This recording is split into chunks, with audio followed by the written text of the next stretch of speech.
In-depth journalism in the Memphis community, the Daily Memphian is of Memphis, not just in Memphis, and seeks to tell the stories of this city.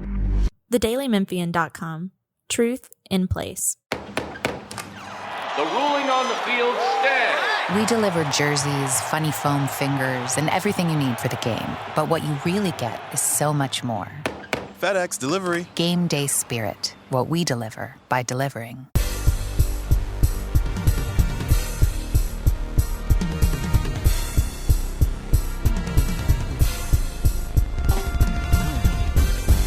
Welcome to the Daily Memphian Tigers podcast. I'm Jonah Jordan, the football beat reporter around here, and I'm joined, as always, by Drew Hill, the Tigers beat reporter. How you doing today, Drew?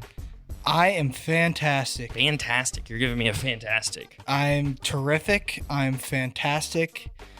I just got back from Orlando from the Tigers trip down there. How's Disney World? It was successful. I did not get a chance to go to Disney World. You didn't go to Harry Potter World? No, I didn't get to do any of that. Oh, dude, that's Universal. Sorry. Yeah, my trip consisted of basketball. The weather was very nice. I'm happy to report. I did a lot of walking and just enjoying sort of the 70. I wish there was a beach in Orlando. There's no beach like the Tampa trip. But the water smells gross. I did enjoy the nice weather. And UCF has a very nice campus and a very nice arena. When we were there for the football championship, what was it, 2 years ago? Super nice, super insane. I drove through their campus with Jeff, and they have an Amazon store and just some crazy stuff. It's got around there. a billion students, so it's not necessarily it's ridiculous. Surprising. But I think did we talk after the loss to SMU? I think our last podcast was before that game. Yeah, it's been a tough stretch. It really has been. So what happened against SMU? Really, Memphis seemed to have put it all together. I turned the game off. I was like, they're up 12. They're going to win. And I get an alert that... Well, they hadn't seemed to have put it all together before playing SMU because the game before they lost by 40. No, that's what I'm saying. But against SMU, they were playing really well in the first half and the first half of the second half. And then they're up by 12. I'm like, okay, I think they're going to win this. I can turn this off with 9 minutes to go. And then it pops up on my phone. You're like, well, it's a 1-point game with 2 minutes left. What happened?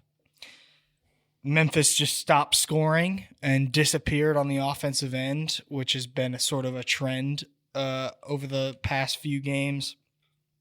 At this point, you just can't rely on this team to be an offensive group or to score 80 points a game. It's just not going to happen. And it's not for a lack of firepower. It is for a lot of carelessness, and the turnovers are still a problem.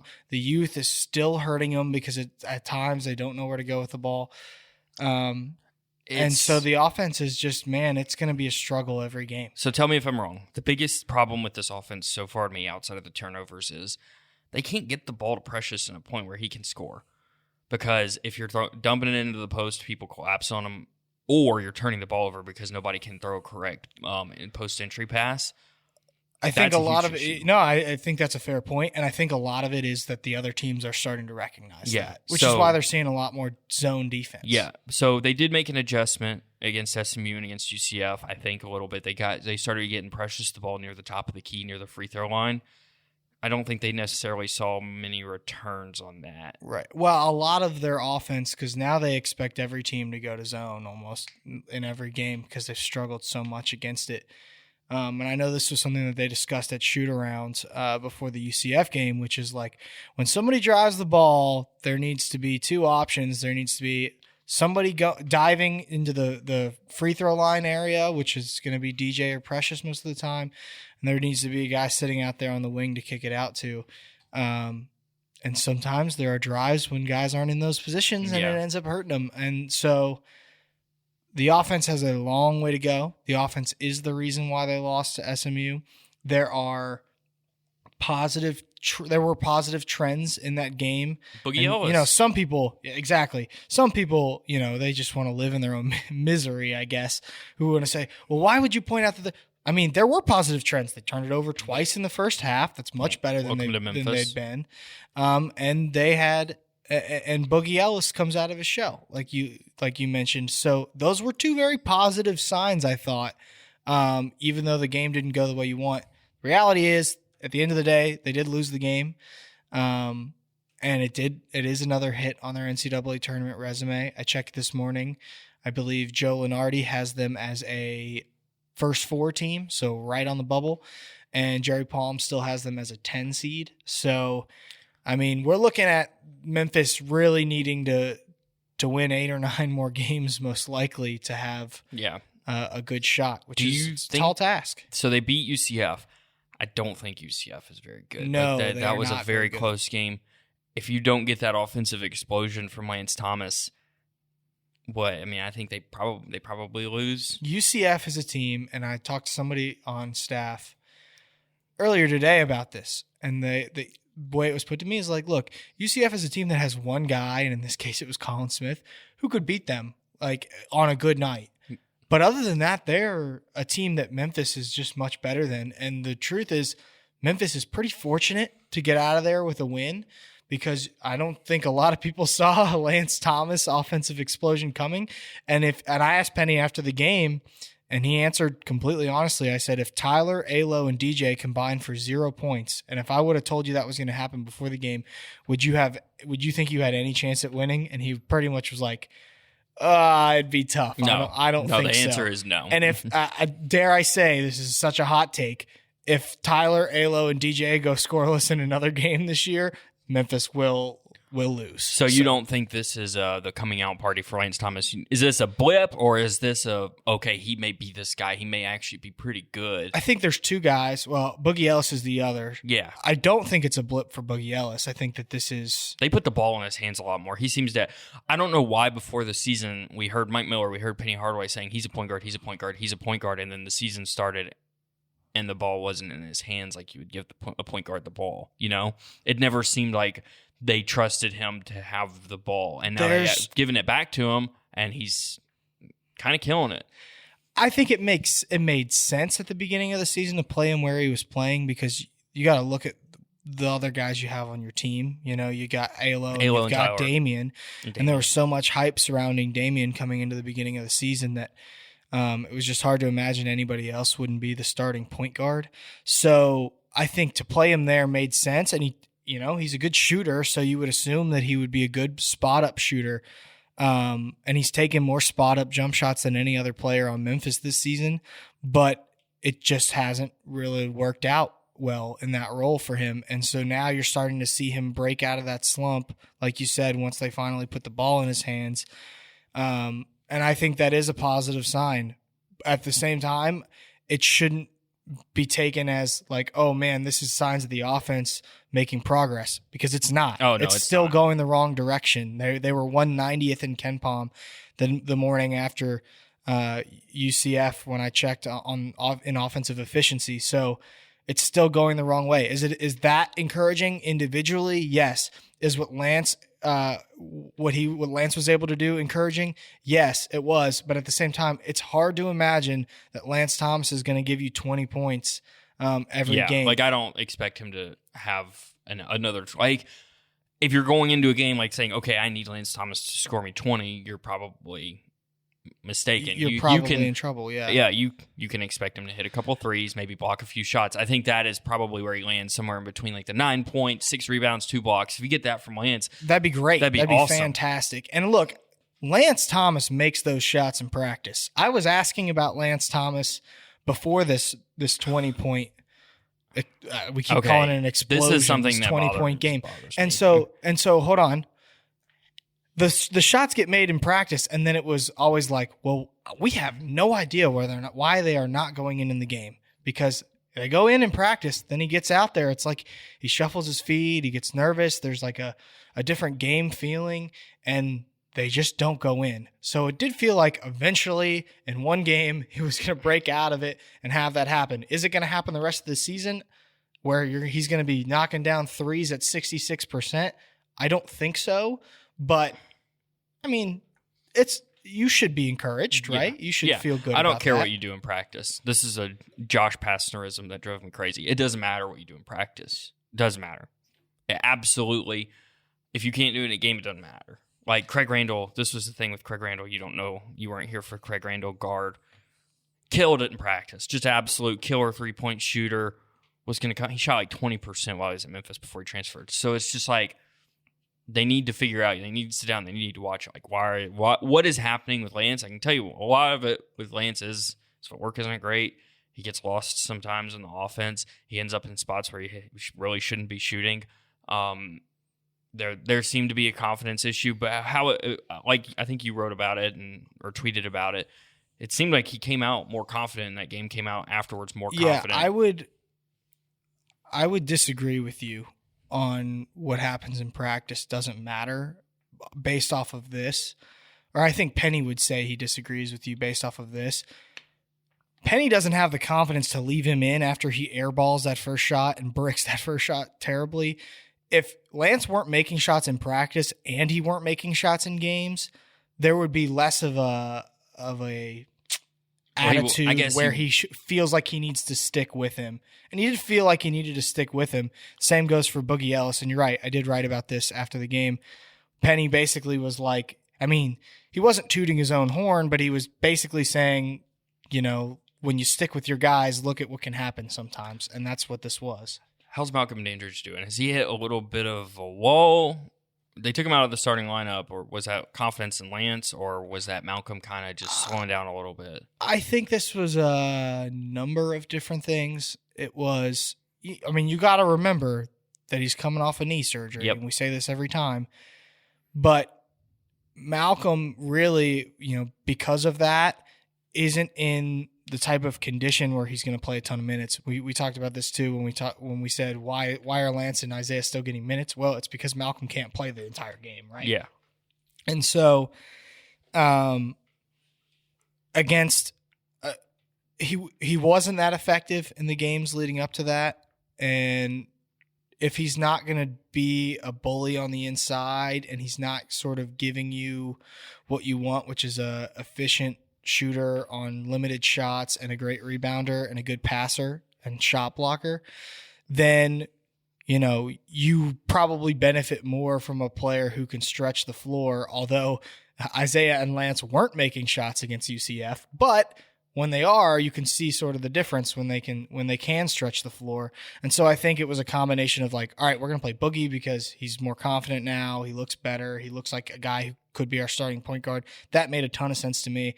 And then I think the decision to play Lance was like, all right, let's get a little bit more athletic inside, and then let's hope we can open things up because we expect that they're just going to sit in zone defense and try and take away Precious. And that's why that decision was made. Lance seems at this point more athletic and a better shot blocker than Malcolm. I don't know if his defense is better because shot blocking but Lance definitely seems like a better shot blocker, and it seems like he can be more effective. The rebounding, if Lance could rebound the ball at a higher rate, you know, they could play him a lot more. He'd be pretty valuable. Now let's pause for a message from our sponsors. The Daily Memphian Tigers podcast is brought to you by FedEx. Possibilities. What we deliver by delivering. All right. So, long term, do you think this team can win enough? I know we've talked about this ad nauseum, but you've seen a little bit more. I think it's going to be a struggle to get into the tournament at this point. So it's just being honest. I think. So if I told you right now, if I said, this is the classic Jeff Calkins thing. If I said you have $1,000, would you put $1,000 on them making the tournament or missing the tournament you had to right now? I would save my money and come on, you got to answer the question. You can't ignore the question. I would probably put on not making the tournament because I think that Kelvin Sampson probably watches this team's offense and is like, I'm not worried about playing them twice. It's not about beating Houston though. It's about beating the teams that. I think if it's you about lose, beating the teams. Okay, but if you lose twice to Houston, if you lose to Wichita State again, and if you drop, what if they lose to UConn? Like, there are some tough games in here. I'm just playing devil's advocate. No, I think, you know, you could make a good case for either side for sure. They don't have the wins to make the tournament. I don't see how in any case like they do have. If the tournament started today, they do have the wins. Like Tennessee, Ole Miss. Like what's your other win? NC State. Like, I just don't think those three teams make up a tournament resume. Maybe college basketball is so down this year that's part of the case, yeah. But on a normal year, I mean, I don't even think we're even considering Memphis. This is not a normal year. This is a down year, if you want to call it down. But I still think that I would probably say yes, they will make the tournament. I don't think they're going to be the 5, 6, 7 seed that they were projected to be. 10, 11, this is 12. going to be like a, sneaking in if they can get in, unless they were to like run the table or something crazy. But look, they have 3 more games coming up: South Florida, UConn, and Temple, all at home, which on paper they should win. Yeah. That would give you a 4-game winning streak, as other teams who are on the bubble will lose. That'll get you, hopefully, if you can accomplish that, some momentum going into the final. I think there's 8 more after that of the regular season. Man, there's a lot of games left. Yeah, so if you can accomplish that, you'll feel much better about their position. And so it's a little if that nerve-wracking. were to happen, Memphis is going to be it's going to be a close game every game, no matter what, because their offense is such a struggle. That they just don't have the firepower to blow teams out right now. So I just can't see it them would be winning such by 30 points. a godsend if Boogie Ellis just was like, you know what, I'm going to come out here, I'm going to be the guy everyone thought I was going to be. Or if Lester Quinones could come out and just if somebody could take control of this offense in a manner that would help push them up from, I don't even know what they're scoring per game, but or get control of the turnovers, or they need something to happen positively, offensively over the next 2 to 3 games, and a trend that they continue out throughout the rest of the season, so they can start beating these teams. They need to see it. They need to see it happen so that they know what it feels like, and continue upon that. Like if they do that, if they could cut the turnovers from 20 to 8, 15, even would be a big benefit. 20 to 10. Like if you can make that jump, I could see they're going to win some games now. But right now, they're careless with the ball. They don't have a purpose. It is a struggle, as you said. But moving on, how is everything going on the recruiting trail for Penny right now? We answer the same way every week right now until we get to the spring.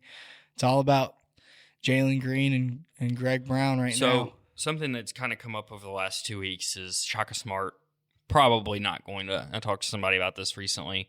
I know his buyout's big, but I don't think he will stay at Texas. They seem to be kind of a disaster, lack of a better term. Right. How much does that impact Greg Brown?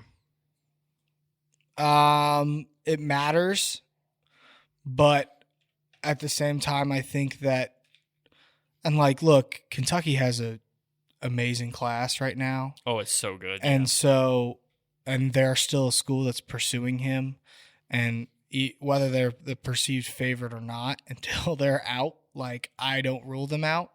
And at the same time, it's what portion of this Memphis staff is still going to be on staff at the end of the year really matters too. Yep. So whether Shaka Smart is there or gone, if he's gone, I don't think Greg will go to Texas. But if Memphis has staff changes too, that could play a role, and he could end up at Kentucky or somewhere else.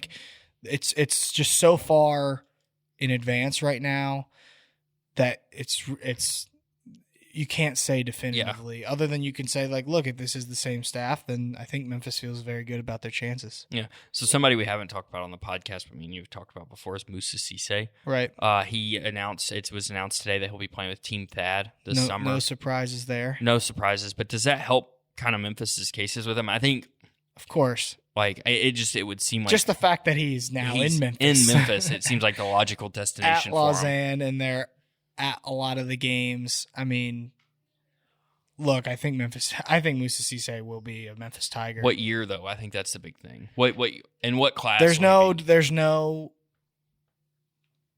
for sure answer right now. Musa insists, and his coach insists, that he will spend 2 years at Lausanne and not 1. But I will believe that when I see it happen. Yeah. Is he close with Precious and Lester? Yes. They know each other, right? Yeah, they know each other. That's got to be a big from plus. New York. Yeah, it is a big plus. I mean, I mean, he played for New Heights too, I believe. So, which was the same AAU program as Precious and Lester. So, look, Memphis is the clear leader for Musa in my eyes. I know he just went down to Florida State, but I would be surprised if he's not a Memphis Tiger. Anybody else that we're missing? Jalen Green, obviously. I think we talked about it last week where he said he wants to play college basketball. He wants to play college basketball. Memphis, obviously. I feel the same way about him. Yep. Staff intact. I think he's going to be at Memphis. If not, We'll I see. think we'll have to wait and see what he decides to do. Yeah. Anybody else out there that you've seen or? Those are still the biggest fish. Obviously, they're recruiting the guys down at IMG, Musa Diabate, and You nailed that pronunciation. yeah. It's practice. Look, in terms of Memphis basketball recruiting, and I can preach it all day, every day. They're not worried yet, and what you'll know. And if they end up missing the tournament and it doesn't look good, then maybe things start changing. But as of now, I don't think that there's still, at this point, any panic. You got to remember that Penny's a young coach. These kids have high school coaches who understand, and he's still Penny Hardaway. So no panic yet. If this thing falls apart and Memphis misses the NCAA tournament, maybe there's a little bit more And there's a reason bunch of for staff concern. changes. And the staff changes will be the biggest deciding factor, in my opinion, on which kids that they get. I think there's a scenario. Like, okay, let's talk worst case scenario just because. Worst case scenario is Mike Miller goes to a different Mike school. Miller leaves. Tony Madlock stays, whatever. But Mike Miller's gone, and then you have mass transfers, and then you have more scholarships open, and all your top targets, except for maybe Musa, are off the board because you now have these staff changes. What do they do in that situation? I'm not saying that's going to happen. Obviously, Penny I'm saying still that's has worst possible. Then they case go, scenario. they hit the transfer market and they find transfers that would be interested in playing for Memphis, and they move on to the next group of guys. You try and get the late guys. Penny worked his magic in his got Antoine first Jones season and- here. Yeah, worked. Yeah, he got Because there will be late guys like that. before. Yeah, so again, they're not going to come up empty-handed. That's just not. It's not going to happen. Penny Hardaway is your basketball coach. Yeah. Like, the name means too much to come up empty-handed. I just don't see that. But you really hope that you can keep this thing intact so that everything that you've been selling on, having Cody, who's a great NBA offensive mind. And I'm not suggesting that people are going to leave or not. I'm just suggesting, like, when you have guys like this, there are other schools that are going to take interest. I mean, Arkansas in them. came up Mike Miller hard last year. Right. There are schools that are going to take interest because they are. I mean, like, obviously Mike Miller's proven he's an excellent recruiter and a very good coach. Cody Toppert is coach at the NBA level, right? So that's just natural, and it's just part of college basketball. And so if you're Penny, you try to keep your guys together, and I think you're feeling good right now still at where you are if you can do that. Well, since I touched on worst case scenario, obviously best case would be Jalen Green, Jalen and Greg committing. and you get Musa Cisse to reclassify come to 2020. Right. Get in him that now. case scenario, and then you hang on to guys. And, like, there will be a couple transfers at the end of the season. It's just kind of inevitable. Maybe one, maybe a couple. We'll wait and see. Yeah, But like best case, you keep maybe Precious is the only guy that goes to the NBA, and you maybe you get a lot of guys back, and you get an a lot- awesome class. Yeah. And they'd be so good next year. All these guys end of the year, but that'll wrap things up for today. You can follow me on Twitter at _Jonah Jordan and Drew Hill at Drew Hill _DM. You can find the Daily Memphian podcast anywhere you find your podcasts.